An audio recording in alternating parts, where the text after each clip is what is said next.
So hello guys, কেমন আছেন আপনারা? আশা করি ভালো আছেন। তো আজকে অনেকদিন পর ব্লগ করতেছি, রিয়েলি অনেকদিন পর করতেছি, বিকজ হলো গিয়া আমি 5-6 দিন আগে একটা ব্লগ শ্যুট করছিলাম, বাট এটা পোস্ট করি নাই। সো আজকে হলো গিয়া একটা নতুন ব্লগ নিয়ে এসে পড়ছি, অ্যান্ড আমি আমার নতুন কিছু মুরগি আছে ওগুলো দেখাবো, অ্যান্ড আমার পুরানো মুরগিগুলোরও আপডেট দিব। So let's go. So guys, নিচের প্রথমে আপডেটটা দিয়ে দেই। ওই লাল মরকটা কিছুদিন আগে অসুস্থ হয়ে গেছিলো, কইরা শ্বাস নিতেছিল, একদম অসুস্থ ছিল। পরে ওইটারে আমি আলগা করে ট্রিটমেন্ট দিছি, এখন হলো গিয়া সুস্থ আছে।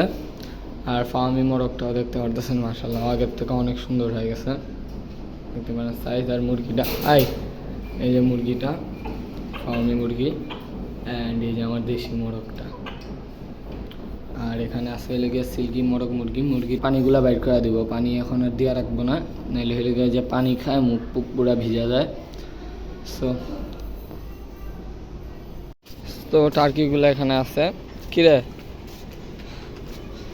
এই টার্কিটা, আমার এটাও বলতে ভুলে গেছি, টার্কিগুলো অসুস্থ হয়ে গেছিলো। এগুলো হলে গিয়া কী অসুখ হয়েছে আমি ঠিক জানি না।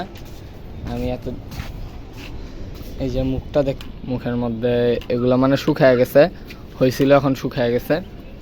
আর কোয়েলগুলো আজকে ছাদে, তো এর জন্য খাঁচার উপরের পাটটা দেখলেন খালি খাঁচায় না, সব ছাদে রাখছি। এই যে তিতিরটা টার্কি, আর ফিমেলটারও এই যে সমস্যা হয়েছিল, এই যে মুখে দেখতে পারতেছেন।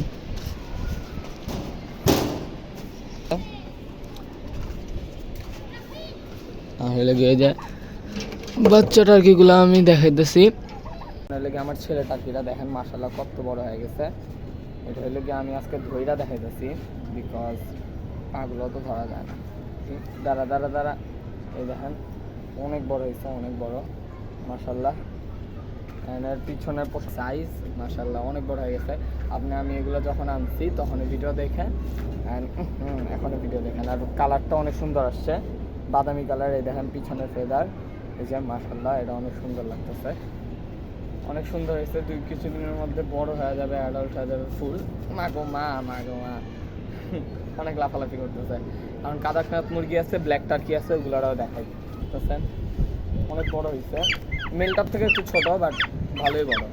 এই যে সাইজটা দেখেন।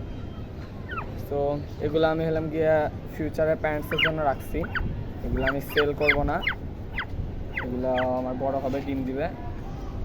তো দেখতে পাচ্ছেন কাদাকনাথ মোরগটা, আমাদের কাদাকনাথ মোরগ দেখতে পাচ্ছেন মাশাআল্লাহ অনেক সুন্দর। এই দেখেন এর হইলে গিয়ে সব কিছু কালো, দেখেন মুখটা দেখেন, খালি এইটা দেখেন, এগুলো সব কালো। অ্যান্ড পা দেখেন, পাও পর্যন্ত কালো। অ্যান্ড হইলে গিয়ে এই যে এখান দিয়ে মাংস হালকা পাতলা দেখা যাচ্ছে, এটাও হইলে গিয়ে কালো। এই দেখেন মাংসটা হইলে গিয়ে কালো। সেটা হইলে গিয়ে কাদাকনাথ মুরগি মোরগ। তো মোরগটা মাশাআল্লাহ অনেক বড়। এবার না বুঝলে আমি একটু উল্টো দেখতে পাচ্ছেন কত সুন্দর একটা মোরগ। এটা রাখলে এটা আটকায় দেয়, কারণ এই হলো গিয়া যা ঠোকরি করে। মেলটা ঠোকরায় না, ফিমেলটা ঠোকরায়। আমি জানি না কী কারণ এটার, বাট ঠোকরায়। গিয়া বাইক করে দিছে, এখন এগুলো আটকায় দিব। এন্ড গাইস, আমার নতুন যে মুরগি দুইটা আনছি ওগুলো হলো গিয়ে এই ছাদে। সো এই যে এই দুইটা আনছি গাইস, দেখতে পারতেছেন ফার্মি মুরগি। এগুলো আরও ছোটো ছিল, এই পাতিলের থেকেও ছোটো ছিল। আমি ভাবলাম গিয়ে যে এটা আনছি হলো গিয়ে সপ্তাহখানিক হয়েছে, এগুলো আরও বড় হয়ে গেছে। আমি আরও ছোটো আনছিলাম। অ্যান্ড আমার যে ফার্মি মুরগিগুলো ছিল ওগুলো হলো গিয়া, যেগুলো এখন অনেক বড় সাইজ, একটু আগে দেখাইলাম, ওগুলো হলো গিয়া এর থেকে একটুখানি বড় আনছিলাম জাস্ট। আর ওগুলো এখন এত বড় ডিম দেয়। সো গাইজ, আজকের জন্য একটু কি ভিডিও ভালো লাগলে লাইক করে দেন, আর চ্যানেল নতুন থাকলে সাবস্ক্রাইব করে দেন। দেখা হবে পরবর্তী ভিডিওতে।